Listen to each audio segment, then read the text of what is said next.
کیا آپ نے کبھی سوچا ہے کہ کچھ لوگ بہت جلد غصہ کیوں ہو جاتے ہیں؟ کچھ لوگوں کو دوسروں پر اعتماد کرنے میں مشکل کیوں ہوتی ہے؟ اور کچھ لوگ بظاہر ہنستے مسکراتے نظر آتے ہیں لیکن اندر سے ٹوٹے ہوئے کیوں ہوتے ہیں؟ اکثر اس کی وجہ ان کا حال نہیں بلکہ ان کا ماضی ہوتا ہے۔ بچپن ہماری زندگی کی بنیاد ہوتا ہے۔ جب ایک بچے کو محبت، توجہ اور تحفظ ملتا ہے تو وہ خود اعتمادی کے ساتھ بڑا ہوتا ہے۔ لیکن جب بچپن میں مسلسل ڈانٹ، بے توجہی، خوف، جھگڑے یا جذباتی تکلیف کا سامنا کرنا پڑے تو یہ زخم صرف بچپن تک محدود نہیں رہتے۔ وقت گزر جاتا ہے، بچہ بڑا ہو جاتا ہے، لیکن وہ احساسات اس کے ساتھ رہتے ہیں۔ بعض لوگ اپنے درد کو غصے کی شکل میں ظاہر کرتے ہیں، بعض خاموش ہو جاتے ہیں، اور کچھ لوگ خود کو دوسروں سے دور کر لیتے ہیں۔ بہت سے لوگ اپنی پوری زندگی یہ سمجھ ہی نہیں پاتے کہ ان کی پریشانیوں کی جڑ کہاں ہے۔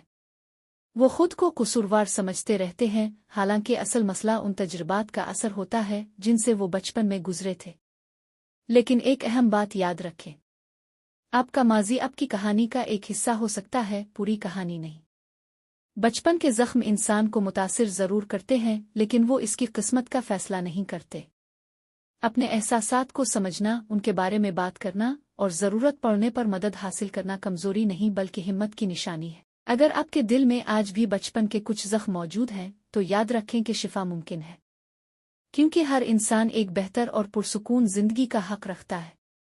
کمنٹ میں بتائیں، کیا آپ مانتے ہیں کہ ہماری ذہنی صحت کی بنیاد بچپن میں ہی پڑ جاتی ہے؟